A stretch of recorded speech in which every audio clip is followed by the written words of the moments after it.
بسم الله الرحمن الرحيم. ومن أحسن قولا ممن دعا إلى الله وعمل صالحا وقال إنني من المسلمين.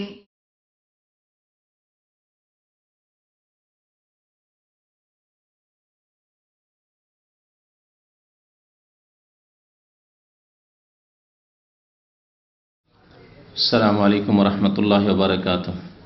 إن الحمد لله نحمده ونستعينه ونستغفره ونعوذ بالله من شرور أنفسنا ومن سيئات أعمالنا. من يهده الله فلا مضل له ومن يضلله فلا هادي له. وأشهد أن لا إله إلا الله وحده لا شريك له وأشهد أن محمدا عبده ورسوله صلى الله تعالى عليه وعلى آله وصحبه وسلم تسليما كثيرا. يا أيها الذين آمنوا اتقوا الله حق تقاته ولا تموتن إلا وأنتم مسلمون.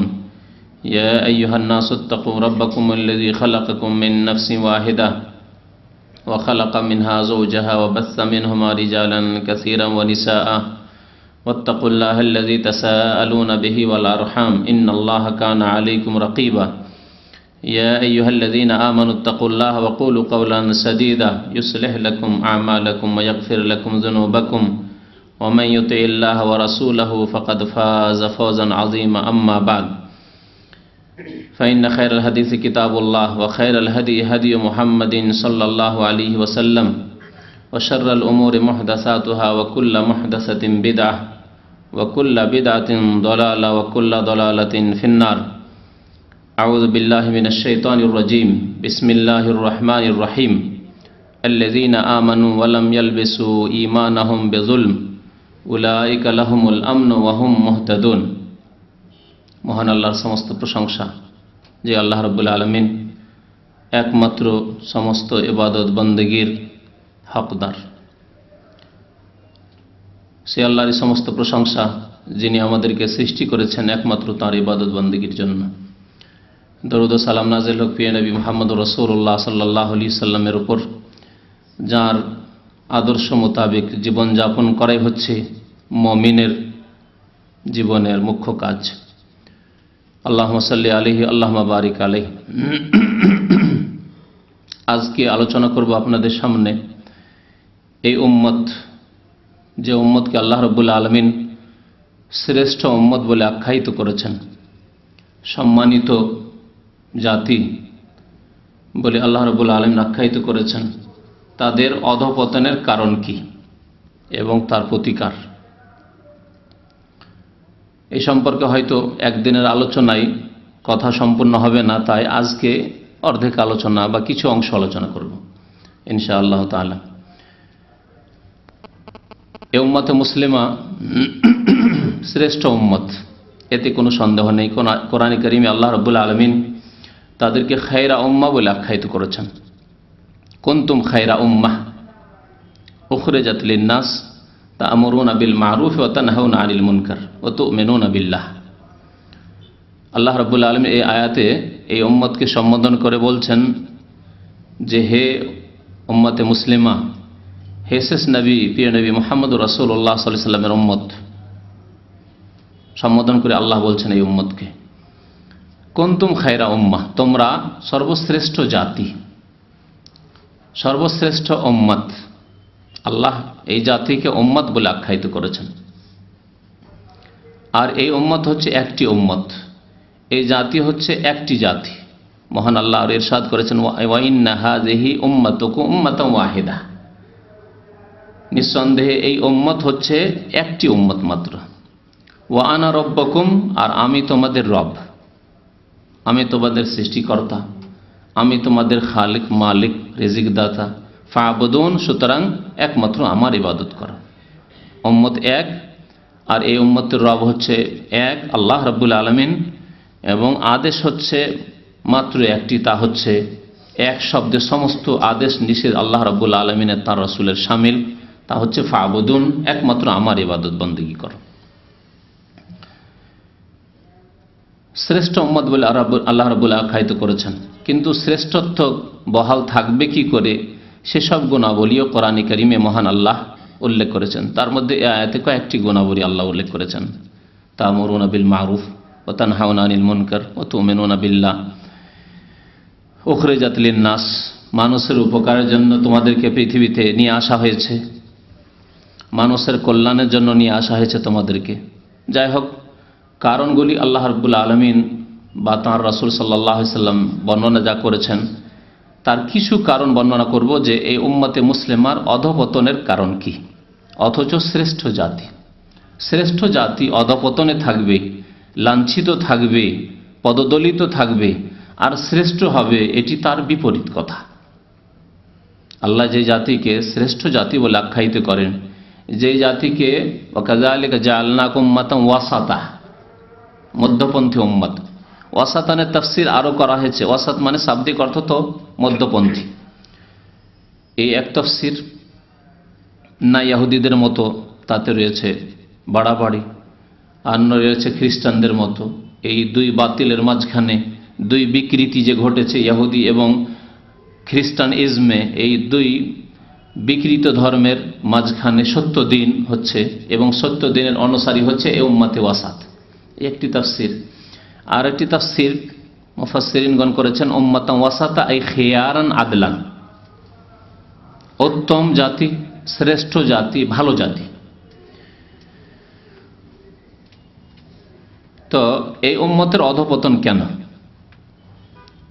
এই উম্মতকে আল্লাহ রাব্বুল আলামিন সম্মানিত করবেন এ ওয়াদাও করেছেন এবং তাদেরকে সম্মানিত করেছেন। এর বাস্তবায়ন হয়েছে যখন তারা সত্যি সত্যি প্রিয় নবী মুহাম্মদ রাসূলুল্লাহ সাল্লাল্লাহু আলাইহি সাল্লামের উম্মত হিসাবে নিজেকে পরিচিত করতে পেরেছে, প্রমাণ করতে পেরেছে যে আমরা সত্যিকার একমাত্র আল্লাহ রাব্বুল আলামিনের বান্দা, আল্লাহর গোলাম এবং একমাত্র প্রিয় নবী মুহাম্মদ রাসূলুল্লাহ সাল্লাল্লাহু আলাইহি সাল্লামের নির্ভেজাল অনুসারী, খাঁটি অনুসারী। আল্লাহ রাব্বুল আলামিনের রাসূল সাল্লাল্লাহু আলাইহি সাল্লাম অনুসরণ করতে গিয়ে কোনো রকমের শর্ত নেই, কোনো রকমের অজুহাত নেই। বিনা কোনো শর্তে, বিনা কোনো অজুহাত পেশ করায়, বিনা কোনো দ্বিধাদ্বন্দ্বে যখন প্রিয় নবী সাল্লাল্লাহু আলাইহি সাল্লামের তারা অনুসরণ করেছে এবং একমাত্র আল্লাহ রাব্বুল আলামিনের জন্য ইবাদতকে সুনির্দিষ্ট করেছে, তখন আল্লাহ তাদেরকে সম্মানিত করেছেন, আল্লাহ তার ওয়াদা পূরণ করেছেন। সবচাইতে বড় কারণ হচ্ছে এই উম্মতের অধঃপতনের, তা সবার জানা। অনেকে জেনে তার বাস্তবায়ন করি না, আর অনেকে হয়তো জানার চেষ্টা করি না, আবার অনেকে জানি। তা হচ্ছে এই উম্মতে শিরকের অনুপ্রবেশ। যখনই এই মুসলিম জাতি বিজাতিদের মতো, ইহুদি নাসারা হিন্দুদের মতো, কাফেরদের মতো শিরক করা শুরু করেছে, আকার ধরন ভিন্ন হলেও কাজ একই। কেউ প্রতিমা পুতুল পূজা করে, কেউ ঈসা আলাইহিস সালামকে আল্লাহর পুত্র বলে, কেউ ওজাইরকে আল্লাহর পুত্র বলে, ইহুদি খ্রিস্টান। মুসলিমরা প্রিয় নবী মুহাম্মদ রাসূলুল্লাহ সাল্লাল্লাহু আলাইহি সাল্লামকে আব্দুল্লাহ না বলে নূরুল্লাহ বলতে শুরু করেছে। মুহাম্মদ আল্লাহর নূরের তৈরি, সাদৃশ্যতা দেখুন। হিন্দুরা, পৌত্তলিকরা দুর্গার পূজা শুরু করেছে, বিভিন্ন দেবী দেবতার পূজা শুরু করেছে। এরা দরগাহ, যত পীরের দরগা রয়েছে, মাজার, কবর রয়েছে, সেসবের পূজা শুরু করেছে। যখন এই মুসলিম জাতির মধ্যে শিরকের অনুপ্রবেশ ঘটেছে, তখন আল্লাহ রাব্বুল আলামিন তাদেরকে লাঞ্ছিত করেছেন, তাদের অধঃপতন এসেছে। মহান আল্লাহ রাব্বুল আলামিন একটি আয়াতে ইরশাদ করেছেন, আল্লাযীনা আমানু ওয়া লাম ইয়ালবিসু ঈমানাহুম বিযুলম, যারা ঈমান নিয়ে এসেছে, মুমিন হয়েছে। শুধু মুমিন হওয়া যথেষ্ট নয়, ইতিবাচক কথা বলা, তার দাবি করা, তার শুধু স্বীকৃতি দেওয়া যথেষ্ট নয় যতক্ষণ পর্যন্ত নেগেটিভ না থাকবে, নেতিবাচক না থাকবে। ওয়া লাম ইয়ালবিসু ঈমানাহুম বিযুলম, এবং তাদের ঈমানকে জুলমের সাথে সংমিশ্রণ ঘটায়নি, ঈমানকে জুলমের সাথে একাকার করে দেয়নি। এই আয়াত যখন নাজিল হলো, সাহাবায়ে কেরামদের কয়েকজন পেরেশান হয়ে পড়লেন যে আইয়ুনা লাম ইয়াজলিম নাফসা, আল্লাহ বলছেন যারা ঈমান নিয়ে এসেছে, মুমিন মুসলিম হয়েছে, তারপরে জুলুম করেনি, তাদেরই মুক্তি রয়েছে, তাদের জন্য নিরাপত্তা রয়েছে, আর তারাই হচ্ছে হেদায়াত প্রাপ্ত, উলাইকা লাহুমুল আম, তাদের জন্য রয়েছে নিরাপত্তা, তারা নিরাপদ, তারাই সম্মানিত। অধঃপতন থেকে, লাঞ্ছনা থেকে, জিল্লত থেকে, গোলামি থেকে, সমস্ত রকমের দুনিয়া এবং আখেরাতের বালা মুসিবত বিপদ আপদ থেকে নিরাপদ। কে? যেই ব্যক্তি ঈমান নিয়ে আসার পরে জুলমের সংমিশ্রণ ঘটায়নি ঈমানের সাথে। আর ওয়াহুম মুহতাদুন, এরাই হেদায়াত প্রাপ্ত, সঠিক পথ প্রাপ্ত, তারা সঠিক পথের উপর, সিরাতে মুস্তাকিমের উপর তারা রয়েছে।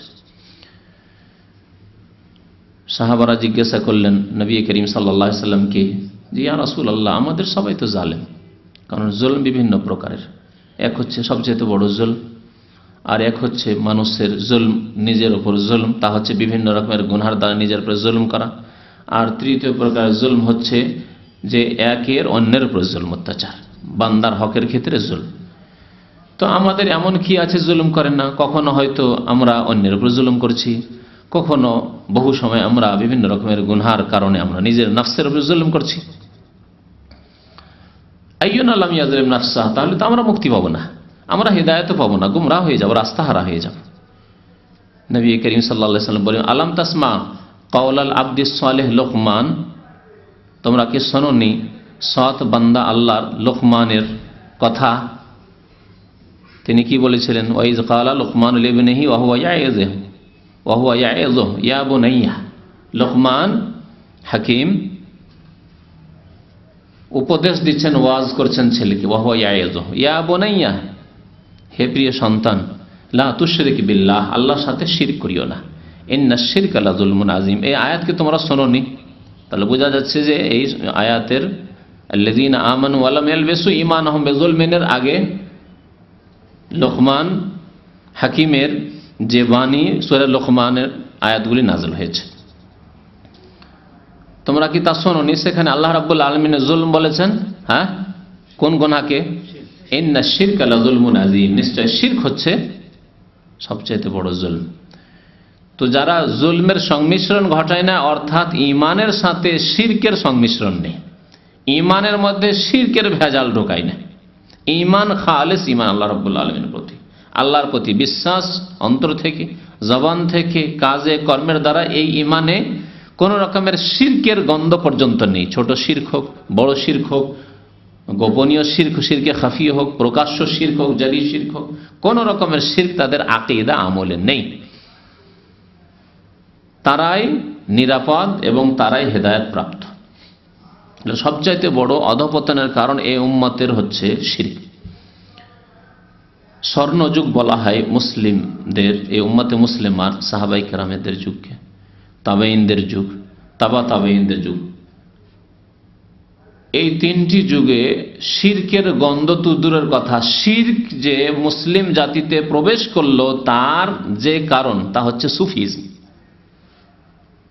সুফিজম হচ্ছে মুসলিম জাতির মধ্যে শিরকের অনুপ্রবেশের মুখ্য কারণ। পীর মুরিদির ব্যবসা, তাসাউফ, এ হচ্ছে মুখ্য কারণ।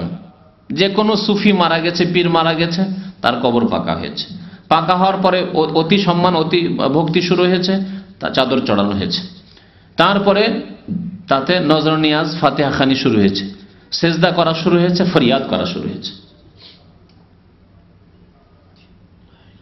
যতদিন পর্যন্ত মুসলিম জাতিতে সুফিজম ঢুকেনি, এটি হচ্ছে শিরকের যেহেতু মূল কারণ মুসলিম জাতিতে শিরক ঢোকার, ততদিন পর্যন্ত মুসলিম জাতির মধ্যে শিরক ছিল না, শিরক থেকে পাক ছিল এই উম্মত। আর এক শ্রেণীর লোকেরা বলে যে যার মধ্যে তাসাউফ নেই সে জিন্দিক, তার ধর্ম নেই। কোন ধর্ম তাহলে? এই ধর্ম হচ্ছে খিচড়ি ধর্ম। কারণ এই সুফিজমের ধর্মই তৈরি হয়েছে কয়েকটি খিচড়ি নিয়ে, কিছু অগ্নি পূজকদের কাছ থেকে, কিছু হিন্দুদের কাছ থেকে, কিছু বৌদ্ধদের কাছ থেকে, কিছু খ্রিস্টানদের কাছ থেকে, কেউ ইহুদিদের কাছ থেকে। আর ওপরের লেবাস আল খাল্লা জুব্বাটা হচ্ছে মুসলমানদের, লেবাসটা হচ্ছে মুসলমানদের, নাম তার ইসলাম। সুফিজমে যত শিরক কুফরি করা হচ্ছে, ওয়াহদাতুল ওজুদ হলো, যত কিছু করা হচ্ছে আল্লাহ ছাড়া অন্যের কাছে ফরিয়াদ, সব কিছুর ওপর লেবাস হচ্ছে ইসলামিক লেবাস, ইসলামের নাম দিয়ে সব চলছে। সাহাবায়ে কেরামদের যুগ, তাবেঈনদের যুগ, তাবেঈনদের যুগে শিরক ছিল না, তাই আল্লাহ রাব্বুল আলামিন তাদেরকে সম্মানিত করে রেখেছেন। কত শক্তিশালী এই উম্মত, কত শক্তিশালী এই উম্মত। নবী করিম সাল্লাল্লাহু আলাইহি ওয়াসাল্লাম মদিনাতে আছেন, জীবনে রোমের রাজা কোনোদিন দেখেননি। চিঠি পৌঁছেছে রোমের রাজার কাছে, চিঠি পড়ে শোনাচ্ছে সংসদের সদস্যদেরকে, মন্ত্রীদেরকে শোনাচ্ছে। আর সেখানে আবু সুফিয়ান রয়েছে, জাফর আর আরো অনেকে সেখানে অমুসলিম যারা ছিল তারা প্রতিনিধি আবু সুফিয়ানের সাথে ছিল। সেখানে শোনানোর পরে বলছে সে ব্যক্তি, ওয়াইন্নাহু লা ইয়াখাফু মালিক বানিল আসফার। আবু সুফিয়ান বলছে তার অবস্থা দেখে সেই রাজা, রোম সাম্রাজ্যের রাজার কথা শুনে আর সে এত প্রভাবিত হয়েছে, ভয়ে ভীত হয়েছে ওই সব দৃশ্য দেখার পরে। আবু সুফিয়ানের মন্তব্য, ওয়াইন্নাহু লা ইয়াখাফু মালিক বানিল আসফার। আরে আমরা ঈমান নিয়ে আসছি না মুহাম্মদ সাল্লাল্লাহু আলাইহি ওয়াসাল্লামের উপর, অথচ রোমের রাজা বানিল আসফার যারা শ্বেতাঙ্গ, ইউরোপিয়ানদেরকে বলা হয়েছে বানিল আসফার, তখনকার রোমানরা, আজকালকার ইউরোপিয়ান। তো এই রাজাও ভয় করছে, এই রাজার এত ক্ষমতা, এত প্রভাব, এর এত সেনাবাহিনী, এসব থাকা সত্ত্বেও ভয় করছে মুহাম্মদ সাল্লাল্লাহু আলাইহি সাল্লামকে। আর আমরা বিরোধিতা করছি, বিরোধিতা করে আমরা সাকসেসফুল হতে পারবো না।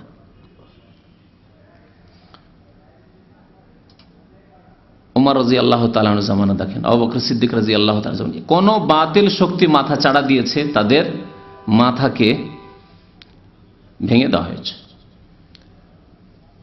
যাকাত অস্বীকার করার এক বাতিল শক্তি মাথা চাড়া দিয়েছে, মাথা ভেঙে দেওয়া হয়েছে খলিফায়ে রাশেদ আবু বকর সিদ্দিক রাদিয়াল্লাহু তাআলা আনহুর জামানায়।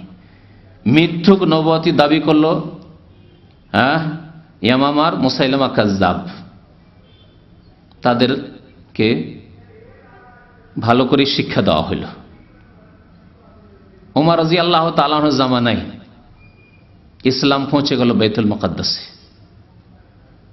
কাফেরদের গোয়েন্দা আসছে মদিনায় যে এমন কে মুসলমানদের রাজা, মুসলমানদের বাদশাহ, যার ভয়ে এত আমাদের নেতারা কম্পমান, আর আমাদের সেনাবাহিনী তাদের সামনে দাঁড়াতে পারছে না, কে দেখে আসা হোক। অথচ তিনি শুয়ে আছেন কোথায়? মাঠে খেজুর গাছের তলায় শুয়ে আছেন। তো আল্লাহ রাব্বুল আলামিন তার ওয়াদা পূরণ করে দিয়েছেন, তার ওয়াদা পূরণ করে দিয়েছেন। সূরা নূরে আল্লাহ রাব্বুল আলামিন ওয়াদা করেছেন মুসলিম উম্মতের সাথে, ওয়াদাল্লাহুল্লাযীনা আমানু মিনকুম ওয়া আমিলুস সালিহাত। আল্লাহ ওয়াদা করেছেন, কার সাথে ওয়াদা করেছেন? আল্লাযীনা আমানু মিনকুম, ওই সব মুমিনদের সাথে যারা ঈমান নিয়ে এসেছে, আর ওয়া আমিলুস সালিহাত যারা সৎকর্ম করেছে, ঈমান এবং সৎকর্ম তাদের। আজকের অধিকাংশ মুসলিমদের মতো নয়, যাদের জাতিগত ধর্ম হচ্ছে ইসলাম, নামে মাত্র মুসলিম, কাজে কর্মে আচার আচরণে ইবাদত বন্দেগীতে তাদের ইসলামের কোনো প্রমাণ নেই। প্রথম প্রমাণ ইসলামের হচ্ছে নামাজ, তাই নেই এমন নয়। ওয়া আমিলুস সালিহাত, ঈমানের পরে যারা সৎকর্মশীল, তাদের সাথে আল্লাহ ওয়াদা করেছেন, ইন্নাল্লাহা লা ইউখলিফুল মিয়াদ। আল্লাহ রাব্বুল আলামিন ওয়াদার বাস্তবায়নকারী। আল্লাহর ওয়াদায় কোনো রকমের ত্রুটি নেই, আল্লাহর ওয়াদা সত্য। কি ওয়াদা করেছেন? লা ইস্তাখলিফান্নাহুম ফিল আরদ, পৃথিবীতে আল্লাহ রাব্বুল আলামিন খেলাফত দান করবেন। যে খেলাফতের জন্য অনেকে অনেক রকমের চেষ্টা চালাচ্ছে। দেখা গেল যে প্রিয় নবী মুহাম্মদুর রাসূলুল্লাহ সাল্লাল্লাহু আলাইহি সাল্লামের আদর্শ মোতাবেক আমরা দেখছি যে অনেক দূরের ব্যাপার স্যাপার, আর এগিয়ে যেতে পারবো না। তখন নিজের পক্ষ থেকে খেয়াল খুশি একটা রাস্তা বাছাই করলো যে সবাই তো এই দিক দিয়ে দৌড় দিচ্ছে, আর দেখা গেল যে তারা নেতৃত্বে পৌঁছে গেল, তারা সংসদে পৌঁছে গেল, তারা পার্লামেন্টে পৌঁছে গেল, সুতরাং আমরাও চেষ্টা করি না কেন, ওই রাস্তা দিয়ে চেষ্টা করি। এইরকম কিছু লোক শুরু করেছে। আর কিছু লোক শুরু করেছে নিজের মুরব্বীদের কথাই, যে আমরা যদি এই রাস্তা ধরি, বিভিন্ন দেশে বেরিয়ে যাই, আর বিভিন্ন রকমের বড়রা যে তরিকা বলছেন সেই তরিকায় যদি আমরা বেরিয়ে যাই তো বড় সফলকাম হব, আর আমরা মনে হয় সম্মানিত হব। অথচ তারা প্রিয় নবী সাল্লাল্লাহু আলাইহি সাল্লামের আদর্শ থেকে দূরে সরে গেছে। তো আল্লাহ রাব্বুল আলামিন ওয়াদা করছেন কিসের? খেলাফত দান করবেন।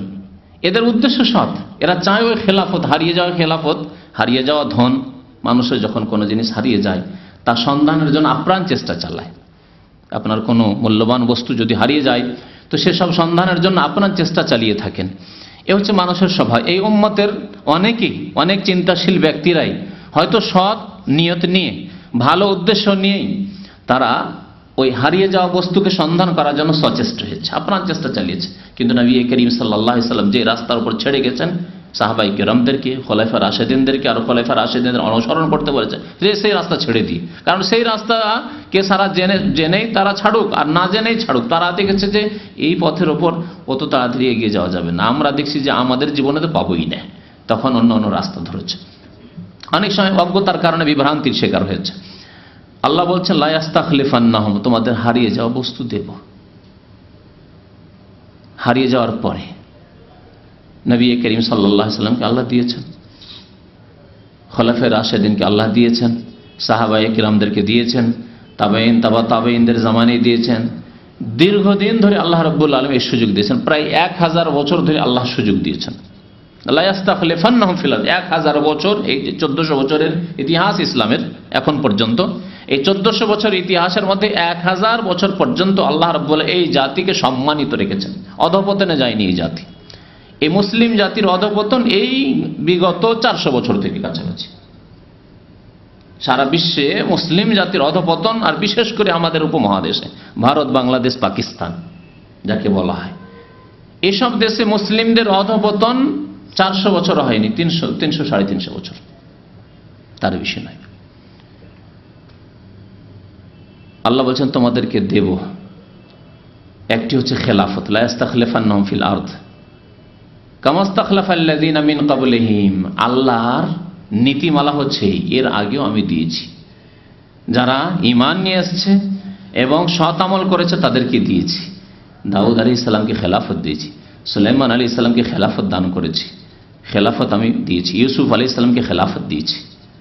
কামা ইস্তাখলাফাল্লাযীনা মিন ক্বাবলিহিম ওয়া লা ইউমাক্কিনান্না লাহুম দীনাহুমুল্লাযী ইরতাদা লাহুম। আল্লাহ এই আয়াতে 3টি ওয়াদা করেছেন। একটি হচ্ছে খেলাফতের ওয়াদা, কারণ মানুষ যখন খেলাফত, নেতৃত্ব পায়, ক্ষমতা পায়, তখন সম্মানের জীবন যাপন করতে পারে।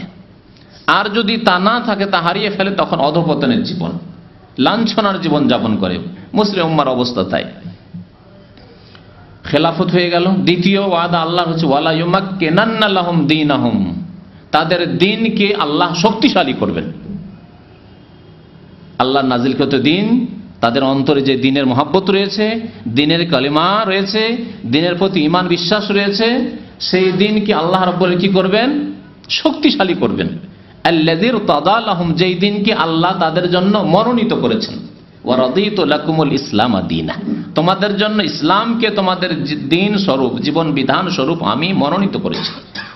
সেই দিন সম্পর্কে আল্লাহ বলছেন আল্লাযী ইরতাদা লাহুম, যেই দিনকে আল্লাহ তোমাদের জন্য বাছাই করে দিয়েছেন যে এই দিন তোমাদের মুক্তির দিন, এই দিনের মাধ্যমে তোমরা দুনিয়া এবং আখিরাতে সুখী হবে, এই দিনকে আল্লাহ শক্তিশালী করবেন। বলুন একটি কথা, যে দিনকে যদি আল্লাহ শক্তিশালী করেন, তো সেই দিনের অনুসারীরা কি দুর্বল থাকবে না শক্তিশালী থাকবে? তাহলে দিনের শক্তিশালী হওয়া একটি কথা, আরেকটা হচ্ছে দিনের অনুসারীদের শক্তিশালী হওয়া। এই দুটি একে অপরের সাথে ওতপ্রোতভাবে জড়িত। এটা হতেই পারে না যে দিন শক্তিশালী হবে অথচ দিনের অনুসারী মুসলিমরা লাঞ্ছিত, গোলামি করছে, এটা হতে পারে না। আর এটাও হতে পারে না যে মুসলিমরা যতক্ষণ পর্যন্ত শক্তি পেয়েছে দিন শক্তিশালী হবে না। মুসলিম শক্তিশালী হলে দিন শক্তিশালী হবে, আর দিন শক্তিশালী হলে মুসলিম শক্তিশালী হবে। এই জন্য আজকে দেখুন, দিনের বিরুদ্ধে, আল্লাহর বিরুদ্ধে, রসুলের বিরুদ্ধে, কোরআনের বিরুদ্ধে, ইসলামের বিরুদ্ধে কিছু লিখে দিক ইসলামের শত্রুরা, বলে দিক, তার কোনো বিচার নেই, হিসাব নেই। কেউ তার হিসাব নেওয়ার লোক নেই, বিচার করার লোক নেই। কারণ দিনের অনুসারীরা দুর্বল হয়ে পড়েছে, গোসাউন কা গোসা ইসরাইল, বন্যার ফেনার মতো, তখন তাদের দিনও দুর্বল হয়ে পড়েছে। জি, আল্লাহ দ্বিতীয় ওয়াদা করেছেন দিনকে শক্তিশালী করবেন না। তৃতীয় ওয়াদা ওয়ালা ইউবাদদিলান্নাহুম মিন বাদি খাউফিহিম আমনা, তারা ভয়ে ভীতু। মক্কার কি অবস্থা ছিল! মক্কার ইতিহাস পড়ুন, নবী করিম সাল্লাল্লাহু আলাইহি ওয়াসাল্লামের 13 বছরের জীবন পড়ুন। কলেমা পড়ে নিলে কি যে হবে, কি যে হবে! যদিও ঈমান মজবুত, যা হয় হবে, আহাদ আহাদ, এক আল্লাহ ছাড়ার কিছু বুঝি না, যতই জুলম অত্যাচার হোক না কেন, কিন্তু কলিমা পড়লে জুলম অত্যাচার হবেই হবে। আর কোথায় যে পরিণাম যাবে, বেঁচে থাকবো না মরবো বলা যাবে না কিছু কলিমা পড়ার পরে। ভয় ভীতির অবস্থা। মক্কা বিজয়ের আগ পর্যন্ত মদিনায় এসেও কখন যে মদিনার উপর আক্রমণ হয়ে যায়, কখন যে কোন শত্রু চলে আসে ঝাঁপিয়ে, এই ছিল খৌফের অবস্থা, ভয় ভীতির অবস্থা। আল্লাহ বলছেন ওয়ালা ইউবাদদিলান্নাহুম, আল্লাহ বদলিয়ে দেবেন, পরিবর্তন করে দেবেন, মিন বাদে খৌফিহিম, ভয়ের পরে আমনান, নিরাপত্তা। নিরাপত্তা দেবেন, ভয়কে আল্লাহ দূর করে দেবেন। অন্তর থেকে ভয় দূর হবে, মুসলিম সমাজ থেকে ভয় ভীতি দূর হবে, শত্রুর কোনো ভয় থাকবে না। প্রিয় নবী মুহাম্মদ রাসূলুল্লাহ সাল্লাল্লাহু আলাইহি ওয়াসাল্লাম একটি হাদিস ইরশাদ করেছেন, এমন একটা যুগ আসবে, আল্লাহর কসম করে বলি, লা ইউতিম্মান্নাল্লাহু হাযাল আমরা, আল্লাহ এই দিনকে পূর্ণতা দান করবেন। এই দিনকে আল্লাহ রাব্বুল আলামিন কি করবেন? পূর্ণতা দান করবেন। আতমামতু আলাইকুম নি'মাতি, এই আমরকে, এই আদেশকে আল্লাহর দিনের আদেশকে আল্লাহ পূর্ণতা দান করে শক্তিশালী করবেন। হাত্তা ইয়াসিরা রাকিবু মিন সানআ, সানআ কোথায়? ইয়ামান দেশে। সানআ থেকে যাবে মক্কা তওয়াফ করার জন্য 600 কিলোমিটার 700 কিলোমিটার একজন সওয়ারি। আরেকটি হাদিসে রয়েছে যে হীরা থেকে একজন মহিলা একাই সফর করবে। মা তাখাফু ইল্লাল্লাহ, আল্লাহ ছাড়া আর কারো ভয় থাকবে না। না কোনো ধর্ষণের ভয় থাকবে, না কোনো শত্রু খুন করে দিবে এই ভয় থাকবে, ছিনতাই হয়ে যাবে, টাকা পয়সার জীবন চলে যাবে, কোনো ভয় নেই। মা তাখাফু ইল্লাল্লাহ, আল্লাহর ভয় একমাত্র থাকবে, আর কোনো ভয় থাকবে না। অন্তরে ভয় থাকবে যে আল্লাহ যদি গুনাহ করি ধরে নেবেন আল্লাহ রাব্বুল আলামিন, যদি অন্যায় করি, জুলুম করে, অত্যাচার করি, যদি নামাজ না পড়ি, যদি শিরক করি, আল্লাহ ছেড়ে দেবেন না, আল্লাহ ধরে নেবেন। এই ভয় শুধু। ওয়াজেব আলা গানামে, আর ছাগলের ভয় থাকবে নেকড়ে বাঘের। ছাগল থাকলে নেকড়ে বাঘ সুযোগ পেলে ছেড়ে দেবেন, এই ভয় থাকবে। যদি কারো ছাগল থাকে, ছাগলের পাল থাকে, তাহলে নেকড়ে বাঘ বলে ভয় থাকবে। আর মানুষ মানুষকে খাবে, মানুষ মানুষকে খুন করবে, মানুষ মানুষের ছিনতাই রাজধানী করবে, সব ভয় থাকবে না। ধর্ষণ হবে, এসব ভয় থাকবে না। কোন জুলম অত্যাচার হবে কারো ওপর, কারো বেঈমানি হবে, এসব ভয় থাকবে না। সুবহানাল্লাহ। নবী করিম সাল্লাল্লাহু আলাইহি সাল্লামের এই ভবিষ্যৎবাণী, তার বাস্তবায়ন সাহাবায়ে কেরামদের যুগে হয়েছে। আল্লাহ রাব্বুল বলছেন ওয়ালা ইউবাদদিলান্নাহুম মিন বাদি খাউফিহিম আমনা, কিন্তু শর্তটি শুনুন, ইয়াবুদুনানি, তারা আমারই ইবাদত করবে, লা ইউশরিকুনা বিশাইআ, আমার সাথে কোনো কিছুকে শরীক করবে না, কোনো কিছুকে শরীক করবে না, ছোট হোক বড় হোক, যে কোনো ক্ষেত্রে হোক, যে কোনো ক্ষেত্রে হোক, আকীদার ক্ষেত্রে হোক, আমলের ক্ষেত্রে হোক, কোনো ক্ষেত্রে শরীক করবে না। আল্লাহর পবিত্র রুবুবিয়তের ক্ষেত্রে হোক, ইবাদত বন্দেগীর ক্ষেত্রে হোক, কোনো ক্ষেত্রে শরীক করবে না। এই কথা বলবে না যে সেজদা দুই প্রকার, ওলি আউলিয়া বুজুর্গানে দিন, তাদেরকে তাজিমের সেজদা করা যায়, কথা বলবে না। ইয়াবুদুনানি লা ইউশরিকুনা বিশাইআ, দোয়া করবে আল্লাহ ছাড়া অন্যের কাছে, আর বলে আল্লাহর ওলিদের কাছে চাইলে আল্লাহর ওলির আল্লাহর কাছ থেকে নিয়ে দেন, বা আল্লাহর ওলিদেরকে আল্লাহ রাব্বুল আলামিন এতটা ক্ষমতা দিয়েছেন যে তাদের কাছে চাইলে আল্লাহর কাছেই চাওয়া হয়।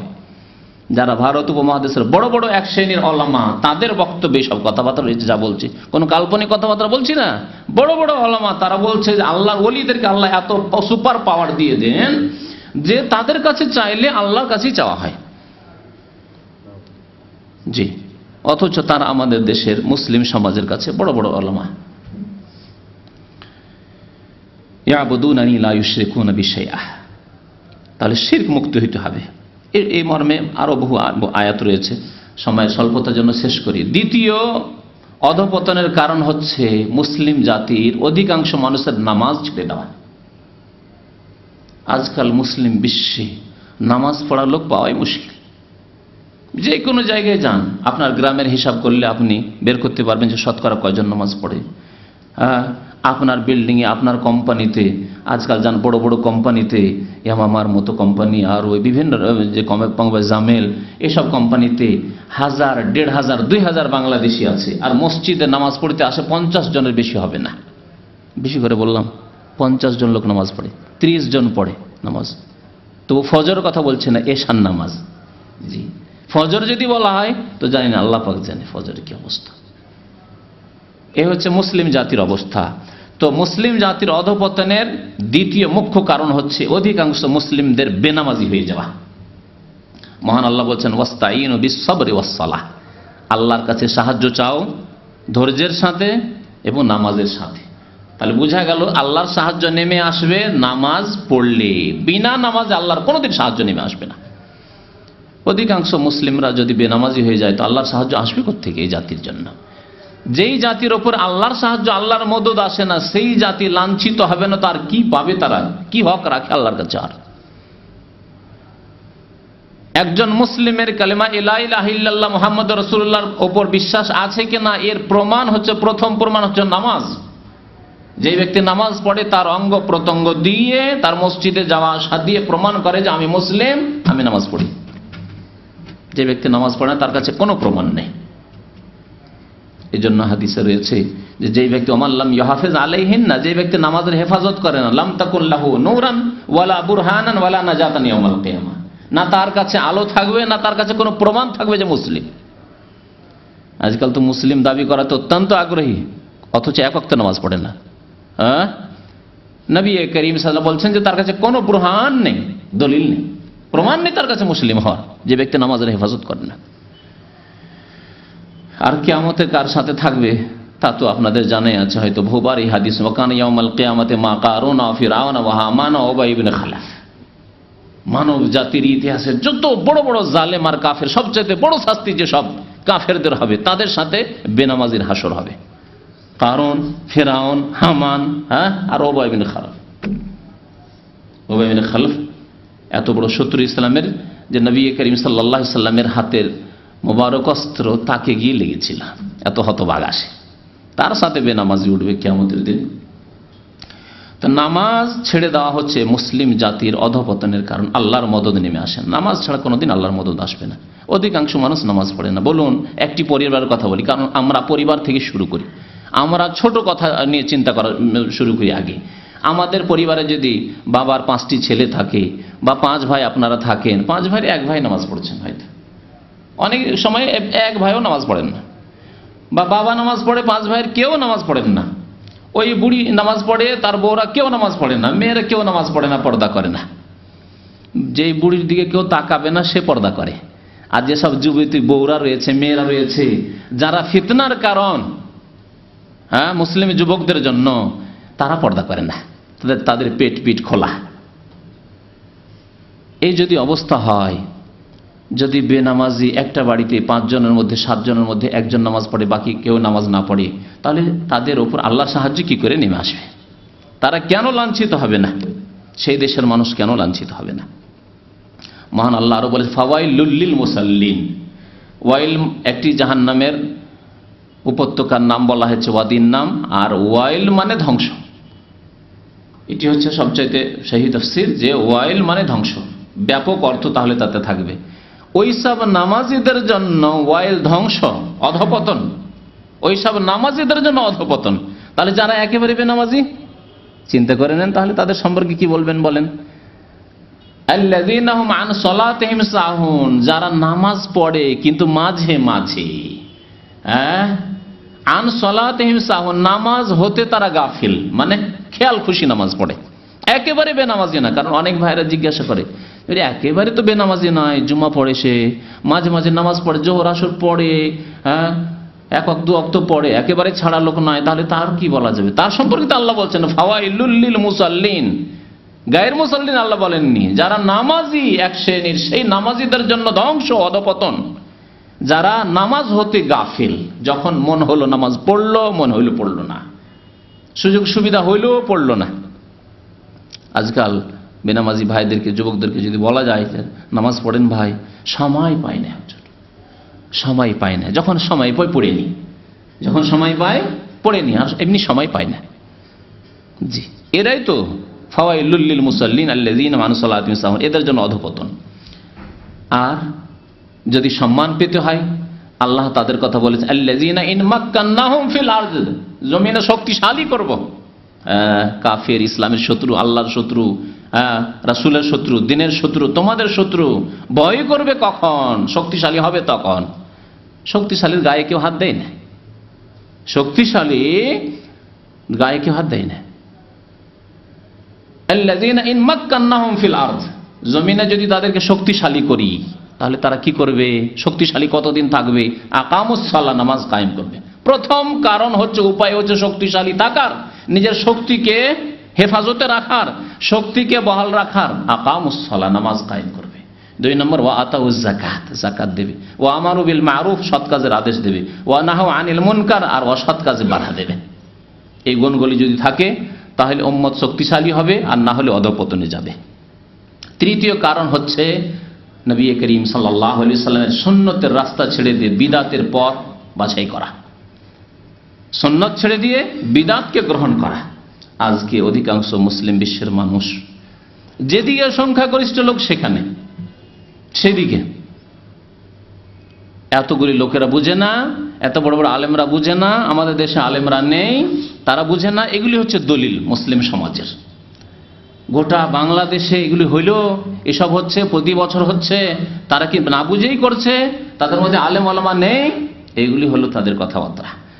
সুন্নতের রাস্তা ত্যাগ করা এবং বিদাতের রাস্তা অবলম্বন করা, এ হচ্ছে অধঃপতনের কারণ এই উম্মতের জীবনের বহু ক্ষেত্রে। তার মধ্যে রবিউল আউয়াল মাসের ঈদে মিলাদুন নবী, প্রিয় নবী মুহাম্মদ রাসূলুল্লাহ সাল্লাল্লাহু আলাইহি ওয়াসাল্লামের আদর্শ বাদ দিয়ে, খোলাফায়ে রাশিদিনের আদর্শ বাদ দিয়ে, সাহাবায়ে কেরাম 110 হিজরি পর্যন্ত থাকলেন, তাদের আদর্শ বাদ দিয়ে, তাবেঈনে কেরাম তাদের আদর্শ বাদ দিয়ে, আইম্মায়ে আরবা, ইমামে আবু হানিফা রাহমাতুল্লাহ আলাইহি, ইমামে শাফিঈ রাহমাতুল্লাহ আলাইহি, ইমাম মালিক রাহমাতুল্লাহ আলাইহি, ইমাম আহমদ বিন হাম্বল রাহমাতুল্লাহ আলাইহি, সমস্ত আইম্মায়ে কেরাম তাদের যুগ চলে গেল। তারা কখনো জানলো না যে মুসলিমদের একটি ঈদ আছে, যে ঈদের নাম ঈদে মিলাদুন নবী। তারা জানলো না। বা মিলাদুন নবীর জন্মবার্ষিকী 12 রবিউল আউয়ালে পালন করতে হবে, এ কথাও তারা জানলো না। তারা এই কাজগুলি না করলেন, না করতে বললেন, না জানলেন। জানলো কারা? যারা জাহেল মূর্খ, খ্রিস্টানদের পাশাপাশি বাস করত মিশরে, খ্রিস্টানদেরকে দেখলো যে খ্রিস্টানরা তো বড়দিন পালন করে 25শে ডিসেম্বরে, ঈসা আলাইহিস সালামকে তারা যদি এত শ্রদ্ধা করে, তো আমরা তো তার চাইতে বেশি শ্রদ্ধা করি। লাফিয়ে উঠলো জেহালত, অজ্ঞতায়। তারা যদি জন্মবার্ষিকী পালন করতে পারে ঈসা আলাইহিস সালামের, আমরা মুহাম্মদুর রাসূলুল্লাহ সাল্লাল্লাহু আলাইহি ওয়াসাল্লাম জন্মবার্ষিকী কেন পালন করব না? কার কাছ থেকে শিখলো? আল্লাহ রাসূল সাল্লাল্লাহু আলাইহি ওয়াসাল্লামের কাছ থেকে, খোলাফায়ে রাশিদিনের কাছ থেকে, সাহাবায়ে কেরামের কাছ থেকে, তাবেঈন, তাবা তাবেঈন, আইম্মায়ে কেরামদের কাছ থেকে না। একটি প্রমাণ দেন। যদি কেউ বলে তো একটি প্রমাণ নিয়ে আস, কমের পক্ষে নিজের ইমাম সাহেবের কাছ থেকে একটি প্রমাণ নিয়ে আসুন। 400-500 বছর চলে গেল, আর তারপর খ্রিস্টানদের কাছ থেকে শিখলো, মান তাশাব্বাহা বিকওমিন ফাহুয়া মিনহুম। নবী করিম সাল্লাল্লাহু আলাইহি ওয়াসাল্লাম বললেন, যারা মুসলিম হওয়া সত্ত্বেও অন্য কোন জাতির সাদৃশ্যতা অবলম্বন করবে, তাদের অনুকরণ করবে, তাদের দলভুক্ত হবে, তাদের দলে শামিল হবে। অথচ মানুষকে বোঝান, এত বড় আলেমরা বুঝে না, বাতিল মাথা চাড়া দিয়ে আছে। বাতিল হক হয়ে গেছে, আর হকটি বাতিল হয়ে গেছে। আজকালকার যুগের অবস্থা এমন যে সুন্নত বিদাত হয়ে গেছে, আর বিদাতই সুন্নতের জায়গা দখল করে নিয়েছে। জনসাধারণ বিদাতকে সুন্নত মনে করে, শিরকে তাওহীদ মনে করে, আর হককে বাতিল মনে করে, বাতিলকে হক মনে করে। আল্লাহ রাব্বুল আলামিন কোরআনে কারীমে ইরশাদ করেছেন, ওমান আ'রাযা আন যিকরি, যেই ব্যক্তি আমার উপদেশ থেকে মুখ ফিরিয়ে নেবে। আল্লাহর উপদেশ হচ্ছে কোরআনুল কারীম, আল্লাহর উপদেশ হচ্ছে প্রিয় নবী মুহাম্মদুর রাসূলুল্লাহ সাল্লাল্লাহু আলাইহি ওয়াসাল্লামের হাদিস সুন্নাত। ওমান আ'রাযা আন যিকরি ফাইন্না লাহু মাঈশাতান দানকা, তার জীবন খুব সংকীর্ণ হয়ে যাবে, অশান্তির জীবন, লাঞ্ছনার জীবন, অধঃপতনের জীবন, ধ্বংসের জীবন, গোলামের জীবন। ফাইন্না মাঈশাতান দানকা ওমান আ'রাযা আন যিকরি ফাইন্না লাহু মাঈশাতান দানকা ওয়া নাহশুরুহু ইয়াওমাল কিয়ামাতি আমা, এবং কিয়ামতের দিনে তাকে অন্ধ করে উঠাবো।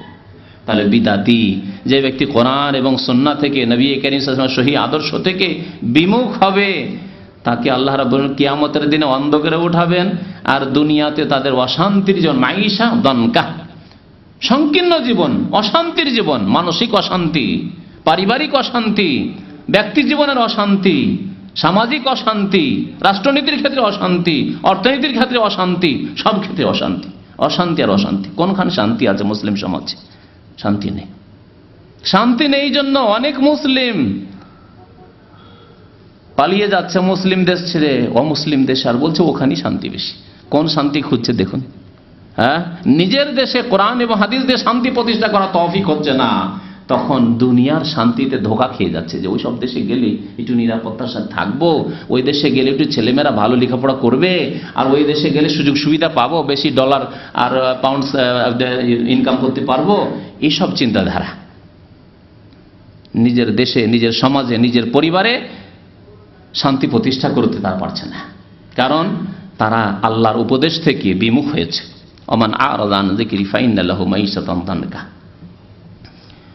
প্রিয় নবী মুহাম্মদ রাসূলুল্লাহ সাল্লাল্লাহু আলাইহি সাল্লামের আবু দাউদের একটি হাদিস রয়েছে, একদিন বক্তব্য করলেন, বক্তব্যের মতো বক্তব্য করলেন, মাউইযাতান বালিগা। সাহাবারা বলছেন যে অত্যন্ত অর্থপূর্ণ বক্তব্য করলেন নবী করিম সাল্লাল্লাহু আলাইহি সাল্লাম। কথা অল্প, নবী সাল্লাল্লাহু আলাইহি সাল্লামের সব কথাই কথা অল্প আর তার অর্থ ভাব অত্যন্ত বেশি। এমন বক্তব্য করলেন যাতে সবাই কেঁদে ফেলল, আর অন্তর আমাদের মোমের মতো নরম হয়ে গেল। ওয়াজিলাত মিনহাল কুলুব, ভয়ে কম্পিত হলো অন্তর। জারাফাত মিনহাল উয়ুন, আর সে ওয়াজ বক্তব্য শোনার পরে চোখ দিয়ে সবার অশ্রু প্রবাহিত হলো। তারপরে নবী করিম সাল্লাল্লাহু আলাইহি সাল্লামকে আমরা ওসিয়তের কথা বললাম, ওসিয়ত করলেন আমাদেরকে, উপদেশ দিলেন, উসিকুম বিতাকওয়াল্লাহি আযজা ওয়া জাল্লা, তোমাদেরকে আল্লাহকে ভয় করতে বলছি, তোমাদেরকে উপদেশ দিচ্ছি যে আল্লাহকে তোমরা ভয় করবে। ওয়াসসাম ওয়া তাআ, এবং নেতাদের আনুগত্য করবে। ওয়াইন তাআম্মার আলাইকুম আবদুন, যদিও তোমাদের নেতা গোলাম হোক না কেন, কৃতদাস হোক না কেন, ফাইন্নাহু মান ইয়াইশ বাদি মিনকুম ফাসায়ারা ইখতিলাফান কাসীরা, কারণ আমার পরে যারা বেঁচে থাকবে বা পরবর্তীকালে যারা আসবে তারা দেখবে মুসলিম সমাজে বহু ইখতিলাফ, নানা ভাষা, নানা মত, মতের অভাব নেই, এত মতানৈক্য দেখবে, ইখতিলাফ দেখবে। তখন সমাধান কি? ফাআলাইকুম বিসুন্নতি, তখন তোমরা যদি সম্মানিত হতে চাও, তোমরা ধ্বংস থেকে বাঁচতে চাও, আমার আদর্শকে, সুন্নতকে মজবুত করে ধারণ করবে। ওয়াসুন্নাতিল খুলাফায়ে রাশিদিন আল মাহদিয়িন মিন বাদি, আমার পরে হেদায়েত প্রাপ্ত যে খোলাফায়ে রাশিদিনরা রয়েছেন, খোলাফায়ে আরবা, তাদের আদর্শকে মজবুত করে ধারণ করবে। তাই খোলাফায়ে রাশিদিনদের সুন্নত আদর্শকে মজবুত করে ধারণ করতে বলা হয়েছে। আব্দু আলাইহি বিন নাওয়াজিজি ওয়া ইয়াকুম মুহদাসাতিল উমুর, আর তোমরা নিজেকে নতুন নতুন ধর্মের নামে কাজ থেকে বাঁচাবে, ধর্মের নামে নতুন নতুন কাজ থেকে নিজেকে বাঁচিয়ে রাখবে। ফাইন্না কুল্লা বিদআতিন দালালা, কারণ প্রত্যেকে বিদআত হচ্ছে গুমরাহি। আল্লাহর নবী কি বলছেন?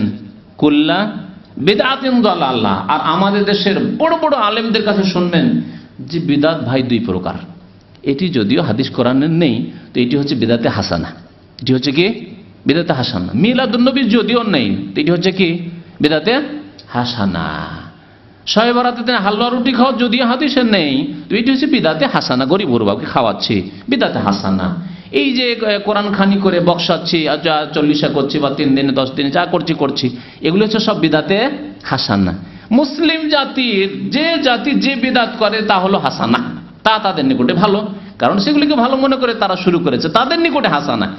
কিন্তু আল্লাহর নিকটে কি হাসানা আছে বিদআত? রাসূলুল্লাহ সাল্লাল্লাহু আলাইহি ওয়াসাল্লামের নিকটে কি কোনো বিদআতে হাসানা ছিল যে ধর্মের নামে নতুন কাজ তোমরা শুরু করবে আর তোমরা ভালো লেবেল লাগিয়ে দিবে? হ্যাঁ, আছে? যদি থাকতো তো নবী করিম সাল্লাল্লাহু আলাইহি ওয়াসাল্লাম এই কথা বলতেন, ফাইন্না কুল্লা বিদআতিন দালালাহ, জেনে রেখো যে প্রত্যেক বিদআত হচ্ছে গুমরাহির কারণ। আব্দুল্লাহ বিন আব্বাস রাদিয়াল্লাহু তাআলা আনহুমা বলছেন, ইউশিকু আন তানজিলা আলাইকুম হিজারাতুম মিনাস সামা, আমার আশঙ্কা, আমাকে ভয় লাগছে। সাহাবায়ে কেরামদের যুগে আব্দুল্লাহ বিন আব্বাস রাদিয়াল্লাহু তাআলা আনহুমা যদি দেখতেন যে কোন সাহাবী বা কোন তাবেঈ, সাহাবী নয় হয়তো তাবেঈ, এরকম দেখতেন যে কোন ক্ষেত্রে হয়তো যে এটির কারণ কি বা এটির হিকমত কি, এই ধরনের কথাবার্তা বলতে শুনতেন, বা অমুক এরকম ধরনের ফতোয়া দিচ্ছে, বলছে, মাসলা বলছে, তখন তিনি এই ক্ষেত্রে বলেছিলেন এই কথাটি, ইউশিকু, আমাকে ভয় লাগছে, আন তানজিলা আলাইকুম হিজারাতুম মিনাস সামা, যে আকাশ থেকে তোমাদের ওপর পাথর বর্ষণ করা হবে। ভয় লাগছে আমাকে যে কখন যে আল্লাহ যে পাথর বর্ষণ করে দিবে তোমাদের ওপর। অথচ শ্রেষ্ঠ যুগে, স্বর্ণ যুগের কথা, বহু সাহাবায়ে কেরাম বেঁচে রয়েছেন তখন, তাবেঈনদের যুগ, সাহাবায়ে কেরামদের শেষ যুগ। আকুল লাকুম কালা রাসূলুল্লাহ সাল্লাল্লাহু আলাইহি ওয়াসাল্লাম, তোমাদেরকে বলছি যে আল্লাহ রাসূল সাল্লাল্লাহু আলাইহি ওয়াসাল্লাম বলেছেন, ওয়া তাকুলুনা, তোমরা বলছো যে কালা ফুলান না ফুলান অমুক বলেছে। আল্লাহ রসুলের কথা বলছি, নবীর হাদিসের কথা বলছি, নবীর সুন্নতের কথা বলছি, আর সেখানে পেশ করবে যে অমুক বলেছেন, অমুক বলেছেন, চলবে? আজকে করি নাকি আমরা? হ্যাঁ, আমাদের এক শ্রেণীর আলেমরা করে না যে আমাদের এটা মজহাবে নেই, সহিহ বুখারী শরীফের হাদিস, তাকে নাকচ করে দিয়ে আমাদের মজহাবে নেই, মাযহাবের দলিল কি ভাই? বলছে ওই এতে আছে, তাহাউইতে আছে, না হয় মুয়াত্তা মালিকে আছে, আর না হলে কিয়াসের জন্য অনেক জায়গায়। শুধু দলিলের কথা, দলিল যদি সহিহ হাদিস থাকতো তবু তো খানিকটা ছিল।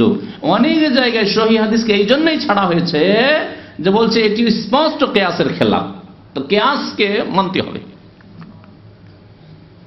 কোরআন এবং হাদিসকে বাদ দিয়ে কিয়াস মানা বিপজ্জনক কিয়াস, বিপজ্জনক কিয়াস। এক শ্রেণীর উলামায়ে কেরামরা কিয়াস থেকে সতর্ক করার জন্য বলেছেন আউয়ালু মান কাসা ইবলিস, বাতিল কিয়াস প্রথম ইবলিস কিন্তু করেছিল, মানে যুক্তি পেশ করেছিল। আল্লাহ আপনি বলছেন যে এই আদমকে সিজদা করো, আদমকে আমি কি করে সিজদা করতে পারি? আপনি দেখুন তো আদম উত্তম না আমি উত্তম? আদম মাটির থেকে তৈরি, আমি আগুন থেকে তৈরি। আগুনকে পারে মাটি? আগুনকে পারে মাটি? কখনো পারতে পারে না। হ্যাঁ, তাহলে আবার মাটিকে কেমন আমি সিজদা করব? হচ্ছে ফাসেদ কিয়াস, বাতিল কিয়াস। এই ক্ষেত্রে সতর্ক করা হয়েছে। কোরআন এবং হাদিস থাকতে যদি কেউ কিয়াস করে তাহলে বাতিল কিয়াস। আর কোরআন এবং হাদিস যেখানে নেই, আর কোরআন এবং হাদিসে একটি মাসলা, এমন মাসলা আছে যে মাসলার মতোই মাসলা, আর একটি মাসলা আছে যে মাসলার ক্ষেত্রে হুকুম স্পষ্ট নেই, সেই মাসলার হুকুমকে নিতে হবে তখন কোরআন এবং হাদিস থেকে। আল্লাহ রাব্বুল আলামিন সতর্ক করেছেন নবী করিম সাল্লাল্লাহু আলাইহি সাল্লামের যারা বিরোধী, সুন্নত ছেড়ে দেয়, সুন্নত বিরোধী কাজ করে, তাদেরকে সতর্ক করে বলেছেন ফালিয়াহযারিল্লাযিনা ইউখালিফুনা আন আমরিহি আন তুসিবাহুম ফিতনাহ, সাবধান যেন থাকে ওই সব লোকেরা যারা রাসূলুল্লাহ সাল্লাল্লাহু আলাইহি সাল্লামের আদেশের বিরোধিতা করে, মুখালেফাত করে। ইউখালিফুনা আন আমরি, নবীর যারা বিরোধিতা করে তারা যেন সাবধান হয়ে যায়, সতর্ক হয়ে যায়। কি থেকে? আন তুসিবাহুম ফিতনাহ, তাদের উপর ফিতনা আপতিত হতে পারে, ফিতনা আসতে পারে। নবী করিম সাল্লাল্লাহু আলাইহি সাল্লাম এই ফিতনার তাফসীর করেছেন। ফিতনা মানে দুনিয়ার আযাব। কারণ আরেকটি আযাবের কথা আল্লাহ বলেছেন আও ইউসিবাহুম আযাবুন আলীম, অথবা তাদের উপর যন্ত্রণাদায়ক আযাব আসবে, কঠোর শাস্তি আসতে পারে। তো আযাবুন আলীম হচ্ছে আখিরাতে মরার পরে, আর ফিতনা হচ্ছে দুনিয়ায়। ফিতনা হচ্ছে ইমানের ফিতনা, ফিতনা হচ্ছে পারিবারিক ফিতনা, ফিতনা হচ্ছে আপনার সামাজিক ফিতনা, ফিতনা হচ্ছে আপনার হালাল হারামের ফিতনা, রুজি হালাল না পেয়ে হারাম খেতে শুরু করলো আর ইমান গেল। বিভিন্ন রকমের ফিতনা। ফিতনা হচ্ছে বিপদ আপদ, বিভিন্ন বালা মুসিবতের ফিতনা। ফিতনা হচ্ছে রোগের ফিতনা, দৈহিক ফিতনা, বহু রকমের দুনিয়ার ফিতনা রয়েছে। যারা নবী করিম সাল্লাল্লাহু আলাইহি ওয়াসাল্লামের বিরোধিতা করে তাদেরকে সতর্ক হওয়া উচিত, ফিতনা থেকে, আল্লাহর পক্ষ থেকে ফিতনা আসতে পারে। নবী করিম সাল্লাল্লাহু আলাইহি ওয়াসাল্লামের জামানায় উহুদের যুদ্ধে একটি কথা শুধু তারা, তাও ইজতিহাদ করে, সরাসরি বিরোধিতা তারা করেননি, ইজতিহাদ করে, যে আরে কাফেররা তো এখন পলাতক, সব পালিয়ে গেছে, অনেক দূর চলে গেছে, এখন আমরা 50 জন শুধু বসেই থেকে গেলাম, সবাই জিহাদ করলো, নেকি নিল, আমরা শুধু এখানে পাহারা দিতেই থেকে গেলাম, নেমে যায় না, এখন আর বসে থেকে কি করব? তাদের আমির যিনি রয়েছেন তিনি বলছেন না, খবরদার আমি নামবো না, কিন্তু তোমরা দেখো আমার কথা শোনো, না হলে আমি কিন্তু নামবো না। তিনি শহীদ হয়ে গেলেন কিন্তু ওখান থেকে নামলেন না। অন্যান্য সাহাবীরা নিজের ইজতিহাদ করলেন যে নবী সাল্লাল্লাহু আলাইহি ওয়াসাল্লামের আদেশটি ছিল যে যতক্ষণ পর্যন্ত যুদ্ধ চলছে, এখন তো যুদ্ধ শেষের দিকে, নেমে পড়ে, যেমনই নেমে পড়েছেন নবী সাল্লাল্লাহু আলাইহি ওয়াসাল্লামের বিরোধিতা হয়েছে। উদ্দেশ্য বিরোধিতার ছিল না, কিন্তু বিরোধিতা হয়েছে। কি হলো? পেছন দিক থেকে খালিদ বিন ওয়ালিদ, আবু সুফিয়ান তখন কুফরীর অবস্থায় তারা ছিল, পেছন দিক থেকে এসে তারা ঘিরে ফেললো। পেছন দিক থেকে হঠাৎ করে অতর্কিত হামলা, আক্রমণ, আর সামনের দিক থেকে আক্রমণ। কোন দিকে সামলাবে? 70 জন সাথে সাথে কিছুক্ষণের মধ্যে 70 জন সাহাবায়ে কেরাম শহীদ হয়ে গেলেন। দুনিয়ার ফিতনার এই একটি দৃশ্য। আনতুসিবাহুম ফিতনা, যারা বিরোধিতা করে, জেনেই বিরোধিতা করুক আর না জেনেই বিরোধিতা করুক, ইচ্ছা করে ইচ্ছাকৃত বিরোধিতা করুক আর অনিচ্ছাকৃতই বিরোধিতা করুক, তাদের ফিতনার ভয় রয়েছে। আজকে মুসলিম জাতির বিপদ বিপদ বিপদ, গোলামি, এই ফিতনা, এগুলি হচ্ছে ফিতনা। আর আযাবুন আলিম তো সামনে আছে। চতুর্থ কারণ হচ্ছে মুসলিম জাতির অধঃপতনে আল্লাহর রাস্তায় একটি বড় ফরজকে ছেড়ে দেওয়া, তা হচ্ছে জিহাদ ফি সাবিলিল্লাহ, আল্লাহর রাস্তায় জিহাদকে ছেড়ে দেওয়া। জিহাদের ইসলামে এত বেশি গুরুত্ব রয়েছে যে অনেক আইম্মায়ে কেরামগণ জিহাদকে ইসলামের ষষ্ঠ রুকন বলে আখ্যায়িত করেছেন। ইসলামের ইমানের 6টি রুকন আছে কিনা তো জানাই আছে। আল্লাহর প্রতি আমানতু বিল্লাহি ওয়া মালাইকাতিহি ওয়া কুতুবিহি ওয়া রুসুলিহি ওয়াল ইয়াউমিল আখিরি ওয়াল কদরি খাইরি ওয়া শাররি। তো ইমানের 6টি পিলার, 6টি খুঁটি স্তম্ভ। আর ইসলামের কয়টি পিলার? 5টি। অনেক উলামায়ে কেরামরা বলেছেন ইসলামেরও 6টি পিলার। প্রথম হচ্ছে কালেমা লা ইলাহা ইল্লাল্লাহ মুহাম্মাদুর রাসূলুল্লাহ, শাহাদাত দান করা। নামাজ কায়েম, ইকামিস সালাহ ওয়া ইতাই যাকাত, যাকাত প্রদান করা, সওমে রমাদান, রমজান মাসে রোজা রাখা, আর বাইতুল্লাহর হজ করা, আর জিহাদ ফি সাবিলিল্লাহ।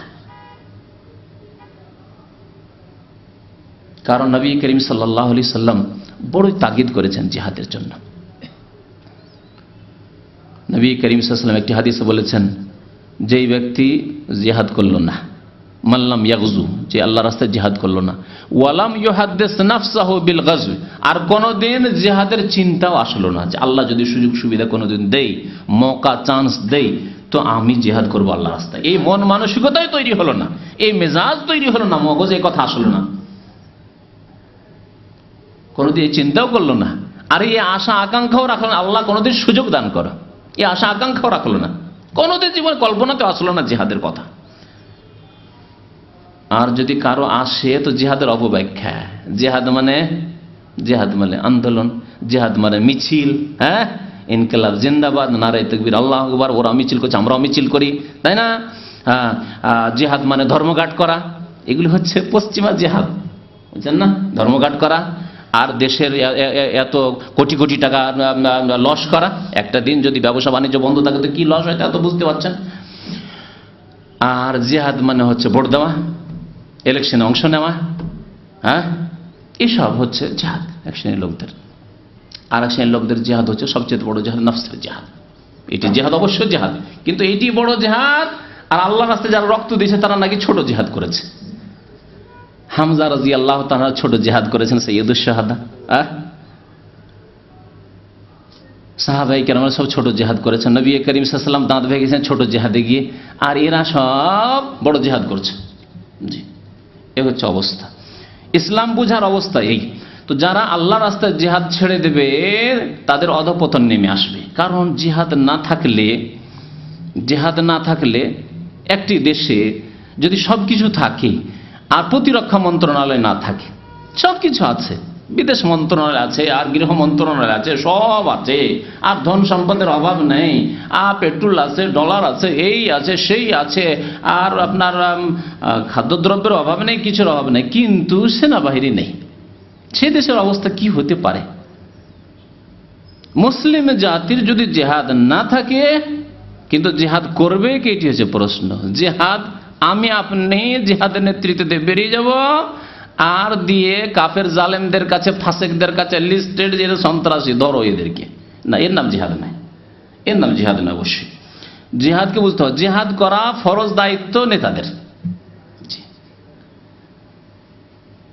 নেতাদের মধ্যে যদি নামাজি না থাকে, রোজাই না থাকে, হজ না থাকে, জাকাত না থাকে, আর থাকলেও দু চারটি মাঝে মাঝে হজ করাটা খুব সহজ ব্যাপার, কারণ হজ করতে আসলে তো স্পেশাল গেস্ট আর মেহমান, মাশাআল্লাহ, তো এগুলি তো হইতে পারে, ওমরা, তো এগুলো তো অসুবিধা নেই। তো কথা হচ্ছে যদি নামাজই না থাকে, জাকাত না থাকে, এসব যদি না থাকে, পর্দাই না থাকে, তাহলে তাদের দ্বারা জিহাদি কি হবে? তো কথা হচ্ছে যে জিহাদ ফি সাবিলিল্লাহ যদি না থাকে মুসলিম জাতিতে, তাহলে সেই জাতি লাঞ্ছিত হবেই হবে, কারণ তাদের কাছে কোনো ক্ষমতা নেই। হ্যাঁ, তাদের কাছে কোনো ক্ষমতা নেই। নবী করিম সাল্লাল্লাহু আলাইহি ওয়াসাল্লাম, কোরআনে কারিমে জিহাদের বহু আয়াত রয়েছে। জিহাদ সম্পর্কে যদি পড়তে হয় সূরা আনফালের তাফসীর পড়বেন, সূরা আনফালের তাফসীর পড়বেন যে কেন জিহাদ। জিহাদ হচ্ছে শান্তি প্রতিষ্ঠার উপায়। জিহাদ মানে অশান্তি নয়, জিহাদ মানে শান্তি প্রতিষ্ঠার উপায়। আপনার অ্যাপেন্ডিক্স হয়েছে, পেটে ব্যথা, থাকতে পারছেন না, আপনার ব্যথা কমানোর একমাত্র উপায় হচ্ছে হসপিটালে গিয়ে পয়সা ঢেলে এসে কি করা? অপারেশন করা, কেটে ফেলা, পেটকে কাটা, আর তারপরে আপনার ওই যা কেটে ফেলতে হয় কেটে ফেলা, এই হচ্ছে আপনার হচ্ছে শান্তির উপায়। ঠিক তেমনি জিহাদ ফি সাবিলিল্লাহ পৃথিবীতে শান্তি প্রতিষ্ঠার উপায়। যারা শান্তিকে বিঘ্নিত করে, যারা শান্তি প্রতিষ্ঠিত হতে দিন দেয় না, যারা আল্লাহ রাব্বুল আলামিনের ইবাদত বন্দেগী স্বাধীনভাবে করতে বাধা সৃষ্টি করে, আল্লাহর কলিমা উচ্চারণ করতে বাধা সৃষ্টি করে, আল্লাহর দিন পালন করতে বাধা সৃষ্টি করে, তাদের ক্ষেত্রে জিহাদ ফি সাবিলিল্লাহ। নবী করিম সাল্লাল্লাহু আলাইহি ওয়াসাল্লাম এই ক্ষেত্রে একটি হাদিসে বলেছেন, মুসনাদ আহমদ, আবু দাউদে রয়েছে হাদিসটি, ইযা তাবায়াতুম বিল আইনা, তোমরা যখন ব্যবসায় মেতে উঠবে। আইনা বিশেষ রকমের ব্যবসা, এমন এক ব্যবসা যা সুদি ব্যবসা, যাতে রয়েছে সুদ আর প্রতারণা, ধোকার ব্যবসা। মানুষ যখন বেশি বেশি ব্যবসা বাণিজ্যতে মেতে উঠে, তখন আর হালাল হারাম দেখছি যে আর লোভ সামলানো যায় না। এত হালাল হারাম করতে গেলে এই লোকটি হালাল হারাম দেখে না, তো এর দেখা যায় দিনে 100 রিয়াল ইনকাম। আর আমি যদি হালাল হারাম করে 25 টাকাও তো পকেটে আসে না, তার কতদিন লোভ সামলাবো? তখন মানুষ হালাল হারাম সব খেতে শুরু করে। নবী করিম সাল্লাল্লাহু আলাইহি ওয়াসাল্লাম বলেছেন ইনা ব্যবসার কথা, যেই ব্যবসাতে রয়েছে সুদের সংমিশ্রণ। এইরকম ব্যবসা যখন হালাল হারামের ব্যবসা শুরু করবে, ওয়া আখালতুম আযনাবাল বাকারি, আর তোমরা গরুর লেজ ধরা শুরু করবে, মানে চাষি হয়ে পড়বে, পাকা চাষি, জমি ছাড়া আর কিছু বুঝো না, চাষাবাদ করা ছাড়া আর ফসল নিয়ে আসা ছাড়া আর কিছুই বুঝো না, আর কোনো খোঁজ খবর নেই, না দিন শিক্ষা, না দিনের ছেলে মেয়েদেরকে তালিম দেওয়া, ছেলে মেয়ে একটু বড় হলে এই মাঠে যাও, চাষের জমিতে যাও। আর যারা ব্যবসায়ী, যা দোকানে বস, পড়াশোনা নেই, ইসলাম সম্পর্কে শিক্ষা নেই, কোনো জ্ঞান নেই, যা ব্যবসা কর। ইযা তাবায়াতুম বিল আইনা ওয়া আখালতুম আযনাবাল বাকার ওয়া তারাকতুমুল জিহাদা ফি সাবিলিল্লাহ, আর আল্লাহর রাস্তায় তোমরা জিহাদ করা ছেড়ে দেবে, তখন সাল্লাল্লাহু আলাইকুম যুল্লান, আল্লাহ তোমাদের উপর লাঞ্ছনাকে চাপিয়ে দেবেন, অপদস্থ করবেন আল্লাহ তোমাদেরকে, তখন সাল্লাল্লাহু আলাইকুম যুল্লান লা ইয়ানজিউ হাত্তা তারজিউ ইলা দীনিকুম, অতক্ষণ পর্যন্ত আল্লাহ তোমাদের লাঞ্ছনা আর ভৎসনা গোলামিকে দূর করবেন না, যতক্ষণ পর্যন্ত তোমরা তোমাদের দিনের দিকে ফিরে না আসবে। দিনের দিকে ফিরে আসা মানে দিনের বিভিন্ন বিধি বিধান ফরজ আদায় করার সাথে সাথে আল্লাহ রাস্তায় জিহাদের প্রস্তুতি নেওয়া। আর এই দায়িত্ব হচ্ছে রাষ্ট্রনেতাদের। আল্লাহ যেন তাদেরকে তৌফিক দান করেন, বলুন আমিন।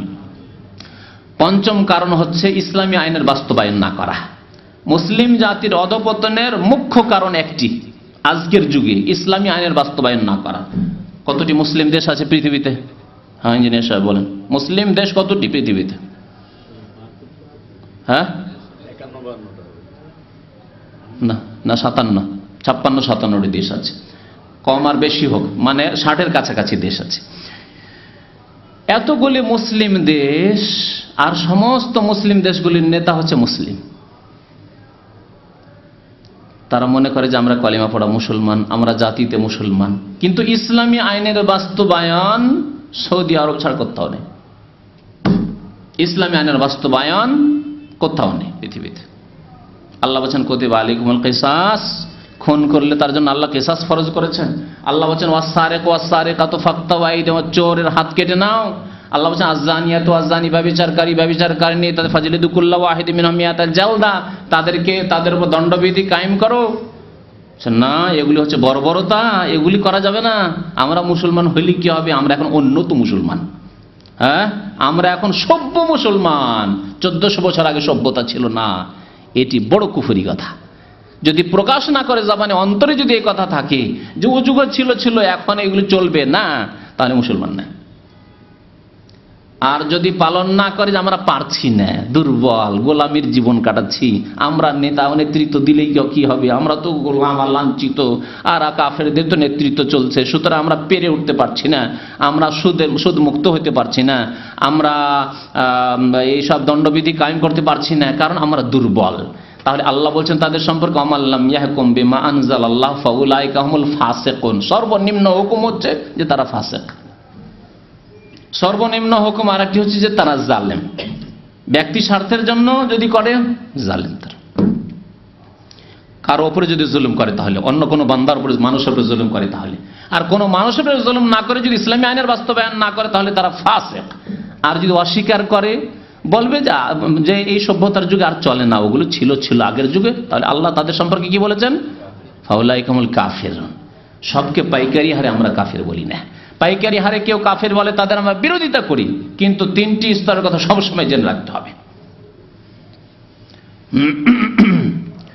আল্লাহ রাব্বুল আলামিন তাদের লাঞ্ছনার কথা বলছেন, দুনিয়াতে তারা লাঞ্ছিত, তাদের অধপতনের কথা বলছেন। আফাতু মেনুনা বিবাযিল কিতাবি ওয়া তাকফুরুনা বিবায, তোমরা কিতাবের কিছু কথা মানো আর কিছু কথা মানো না।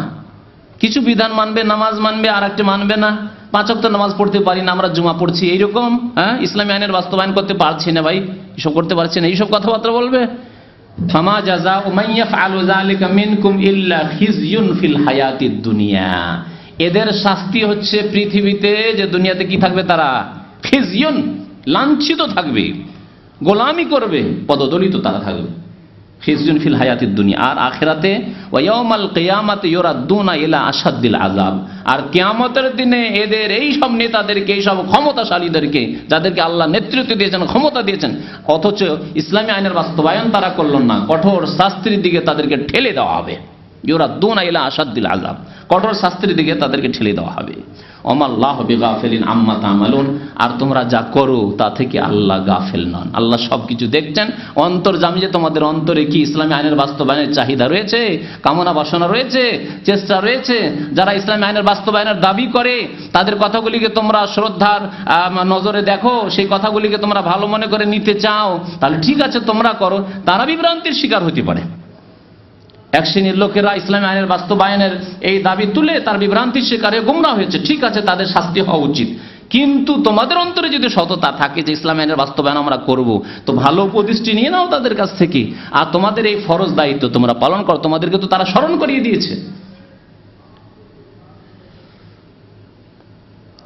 আল্লাহ রাব্বুল আলামিন মানব রচিত বিধানকে জাহিলি বিধান বলে আখ্যায়িত করে। আফা হুকমাল জাহিলিয়াতি ইয়াবগুন, তারা জাহিলি যুগের ওই আবু জাহল, আবু লাহাবের ওই বিধান নিয়ে এসে, কাফেরদের তৈরি করা বিধান নিয়ে এসে, কেউ বস্তুবাদ, কেউ সমাজবাদ, কেউ আর জাতীয়তাবাদ, এসব দিয়ে তারা দেশ চালাতে চায়, তারা রাষ্ট্র পরিচালনা করতে চায়, হ্যাঁ, মানব রচিত বিধানের বাস্তবায়ন করতে চায়। আফা হুকমাল জাহিলিয়াতি ইয়াবগুন, তারা এটি চায়। ওমান আহসানু মিনাল্লাহি হুকমান লিকাউমিন ইউকিনুন, আল্লাহর চাইতে ভালো বিধান আর কে দিতে পারে? আল্লাহর চাইতে ভালো জীবন বিধান আর কে নাজিল করতে পারে? ওমান আহসানু মিনাল্লাহি হুকমান, আল্লাহর ফয়সালার চাইতে ভালো ফয়সালা কার হতে পারে? লিকাউমিন ইউকিনুন, কিন্তু সেই জাতির জন্য যেই জাতির ইয়াকিন আছে, বিশ্বাস আছে। আল্লাহর প্রতি যদি বিশ্বাস থাকতো, আল্লাহর আইনের প্রতি বিশ্বাস থাকতো, আল্লাহ নাজিলকৃত বিধানের প্রতি বিশ্বাস থাকতো, কোরআনী শাসনের প্রতি বিশ্বাস থাকতো, তাহলে সত্যি তারা এর জন্য সচেষ্ট হতো। আল্লাহ যেন আমাদেরকে নেক আমলের তৌফিক দান করেন। এই 5টি কারণ বর্ণনা করলাম মুসলিম জাতির অধঃপতনের। আল্লাহ যেন আমাদেরকে সেই সব অধঃপতনের কারণ থেকে বেঁচে থাকার তৌফিক যেন দান করেন। আল্লাহ আমাদেরকে তার প্রতিকারের যেন তৌফিক দান করেন। আল্লাহ রাব্বুল আলামিন আমাদেরকে জীবনের সমস্ত ক্ষেত্রে উন্নতি সাধনের যেন তৌফিক দান করেন। আল্লাহ আমাদেরকে নেক আমলের তৌফিক দান করেন। আল্লাহ আমাদের অতীতের গুনাহ খাতা মাফ করে দেন। আমাদের নেতাদেরকে, মালিকদেরকে, যাদেরকে আল্লাহ ক্ষমতা দিয়েছেন, তাদেরকে আল্লাহ যেন সম্মতি দান করেন। তাদেরকে যেন ইসলামী আইনের বাস্তবায়নের তৌফিক যেন দান করেন। আল্লাহ রাব্বুল আলামিন যারা বিভ্রান্ত হয়েছে তাদের বিভ্রান্তি যেন দূর করে দেন, তাদেরকে যেন হেদায়েত দান করেন। আমাদেরকে প্রিয় নবী মুহাম্মদ রাসূলুল্লাহ সাল্লাল্লাহু আলাইহি ওয়াসাল্লামের সুন্নাত মোতাবেক চলার যেন তৌফিক দান করেন। বিদআত থেকে, শিরক থেকে আল্লাহ রাব্বুল আলামিন আমাদের সমাজকে যেন বাঁচিয়ে রাখেন। আমিন। সাল্লাল্লাহু আলা নবিয়িনা মুহাম্মদ ওয়া আলা আলিহি ওয়া সাহবিহি আজমাইন।